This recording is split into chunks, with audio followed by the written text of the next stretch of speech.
Hello, it's Doris with Aldi Books. Fresh out of the shower, I put on my old glasses that I haven't worn in months. I forgot what this Doris looked like, so here I am. I have a new bookish t-shirt. I bought this in China. So cool. I love it. Anyway, we are here. You read the title. We are here for Shorty, September. And I'm so excited. I have never participated in Shorty September, which is very uncharacteristic of me. Like, I generally have FOMO about these things and participate, but I don't know what happened. I think Shorty September has been around for maybe 3 years, 4 at the most, and like the first year I didn't participate and I got just addicted to the vlogs. I love Shorty September vlogs. So Shorty September is hosted by Bert and Sean from PasStory Time and Heather from Soggy, Expat, Book Nerd. And Heather puts out daily vlogs until she self-destructs. And, you know, Mission Impossible, she hasn't self-destructed yet. It's quite impressive. And then Sean and Bert put out just charming vlogs. Not daily, but like weekly, I think. And then there's several other regulars like Karen from Roving Reader. She does it. So, yeah, I am addicted. And, you know, I clear the decks, I get my watch later list down, and I just, so I can focus on watching Shorty September vlogs. True story. I mean, it takes a good hour out of my day every day, and I'm here for it. But this year, you know, I got my BookTube prize finished, and I'm gonna do the thing. I'm really excited about it. Like, so excited that I've already finished 3 books, and it's only 4:23 on September 2nd. And I finished all 3, like, well, I finished 2 yesterday. I finished the 3rd this morning, but I just had a chapter left. There was a hair on my arm, sorry. Anyway, so if you don't know, Shorty September is the month of September, obviously, when you try to read short books, a bunch of them, or just one. There's no rules here. On average, it's 200 pages or less, but, you know, if you're reading graphic novels or, you know, one that's a little over 200, or, you know, if 300-page book is a short book for you, go for it. So this year, and this might have been what sucked me in, there's a zine. So Heather has created this just fabulous zine with all of the prompts in it.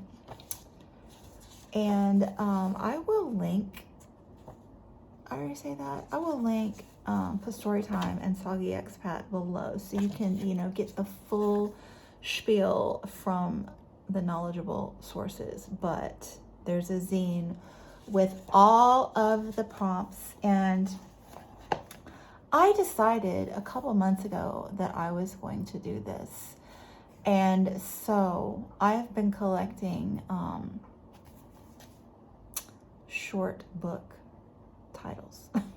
So if you don't know, I am living in China at the moment, teaching school and loving life, but don't have ready access to books in English, so physical ones, I should say. And so I get the majority of my books, the vast majority, like 99% of my books, online. So I have been keeping lists. So this is the first list. Pause if you want to read my treasure trove of Shorty ideas here. And then I had to add a second list. Yeah, I did. And it's a full page or 2. And then just today, you guessed it, I had to to add a third list. So this one still has room, but I figure that I'll be adding more books, right? Like, as I watch all these Shorty vlogs, there's gonna be books that capture my attention. So there's that. And the books that I have read thus far are this one. I snagged this one from the school library just randomly because it was on the front counter. Anya's Ghost by Vera Brosol. So this is just a little graphic novel, kind of a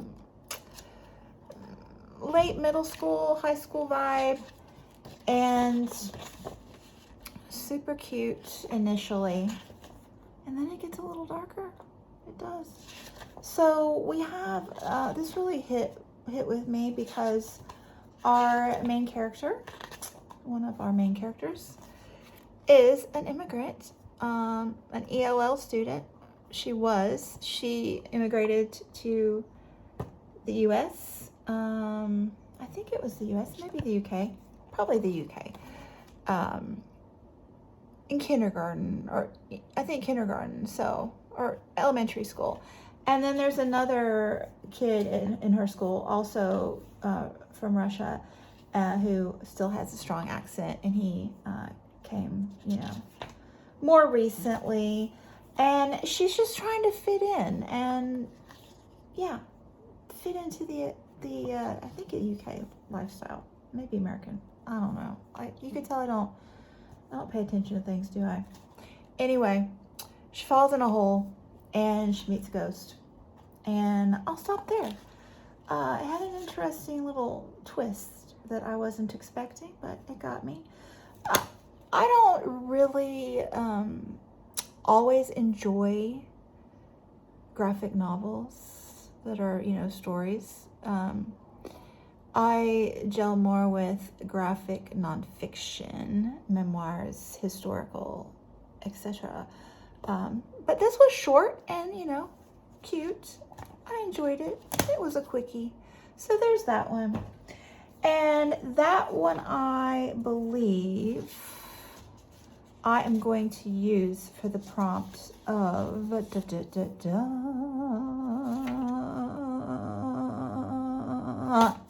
there we go. Pedro Pascal Shorts, an unexpected purchase. So, like I said, I don't, buy many books these days. And if I did, it would be very premeditated, trust me. So I'm going to call grabbing it at the library unexpectedly an unexpected purchase. So the others are, as I said, online. Hello, phone. This is my Chinese phone. I have two. You're filming on the other one. The other one's US phone. You know how it goes. Anyway, so here we are. I read Flatland, A Romance of Many Dimensions by Edwin A. Abbott. So this one was brought to my attention by one of the new physics teachers. And yes, it is a mathematical little book. So think of it kind of like an Animal Farm allegory. My guy is out. What are you doing? Go away.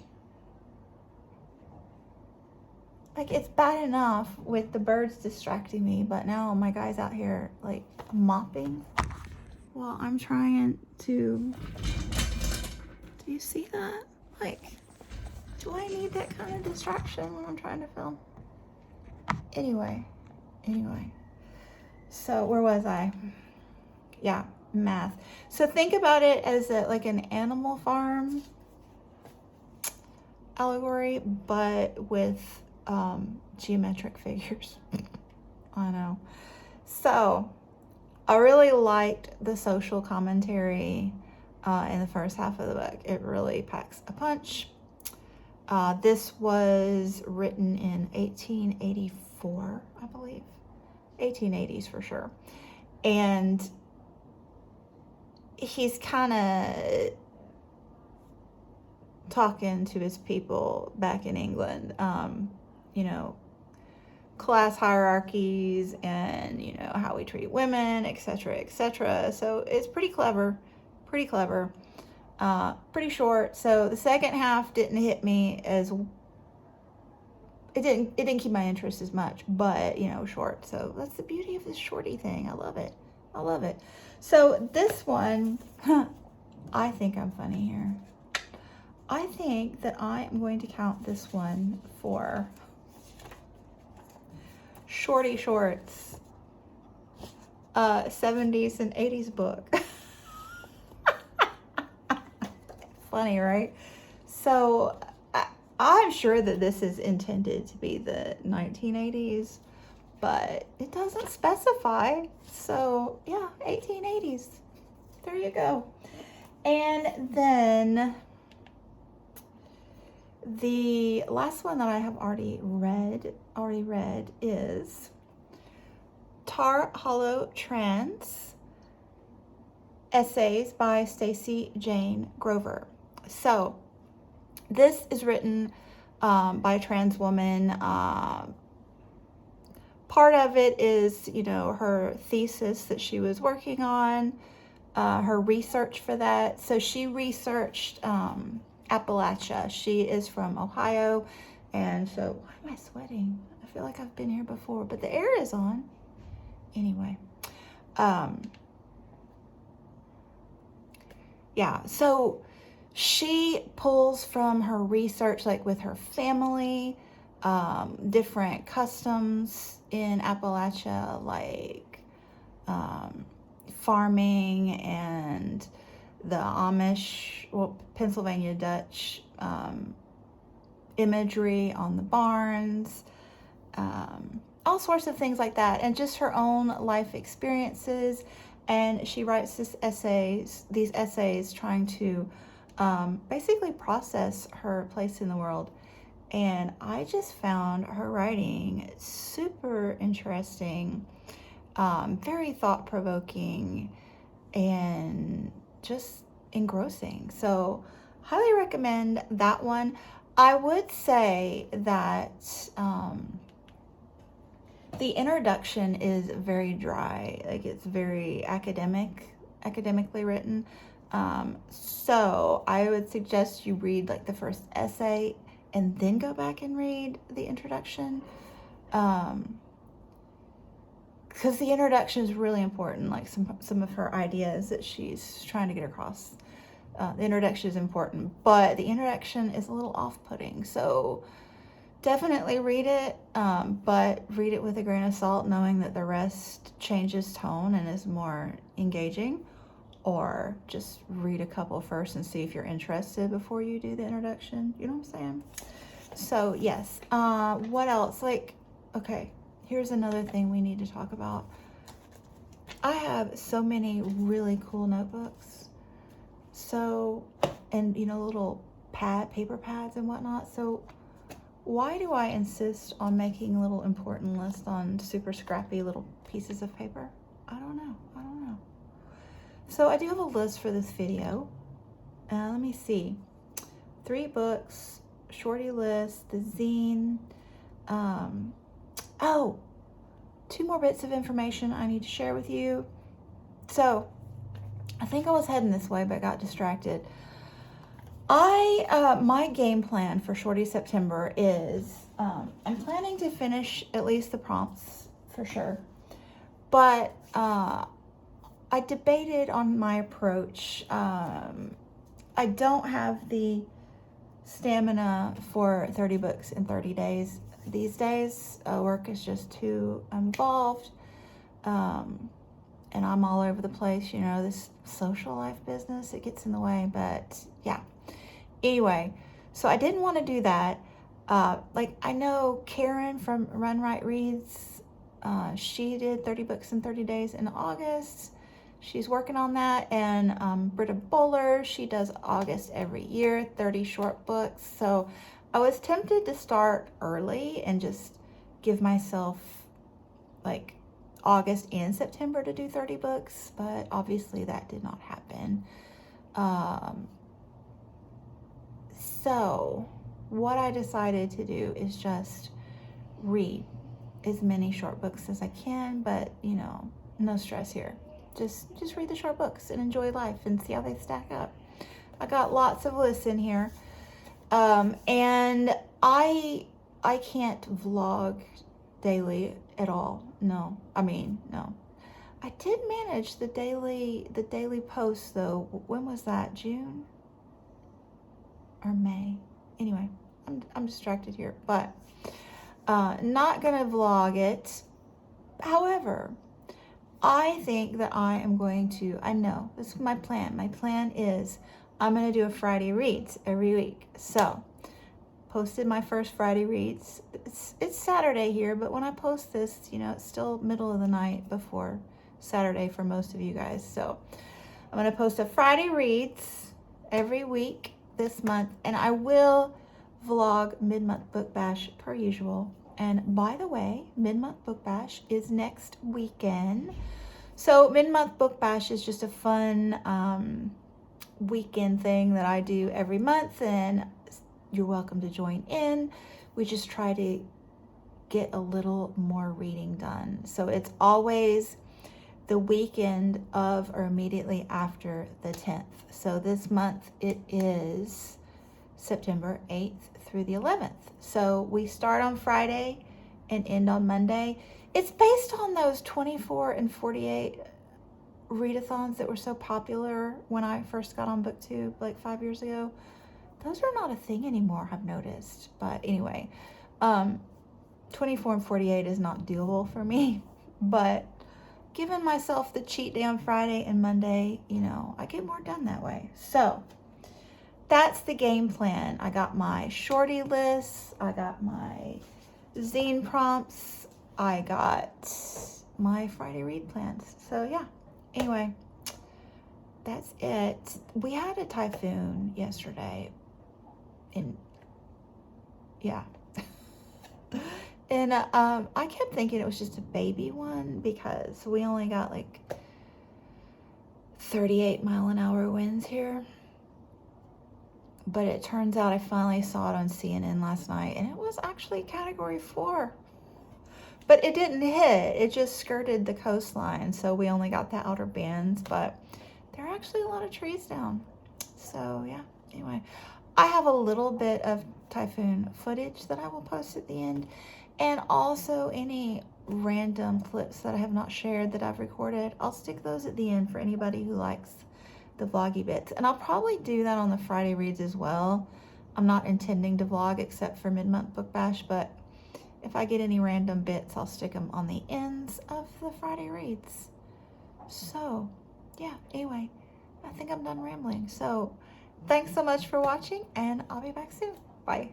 Okay, we came to count the ocean liners into typhoon that didn't foon. 1, 2, 3, 4, 5, 6, 7, 8, 9, 10, 11, 12, 13, 14, 15, 16, 17, 18, 19, 20, 21, 22, 23, 24, 25, 26, 27, 28, 29, 30, 31, 32, 33, 34, 30. There's like 35 or 40 out there.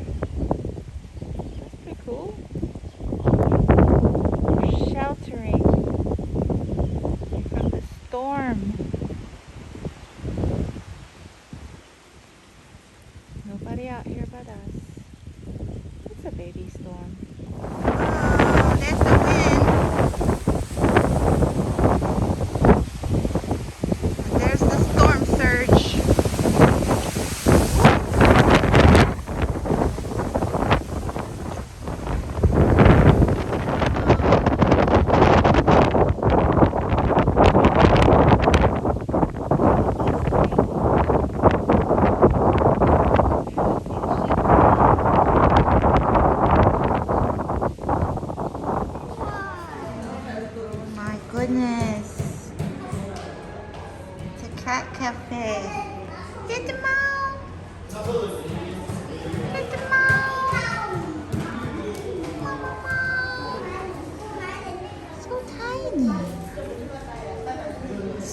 time.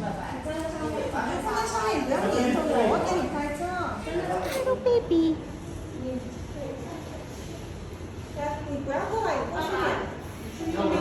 Storms are coming. The birds are happy. And look, I think that this is star fruit. Just growing right here. It's cool. Cool, right?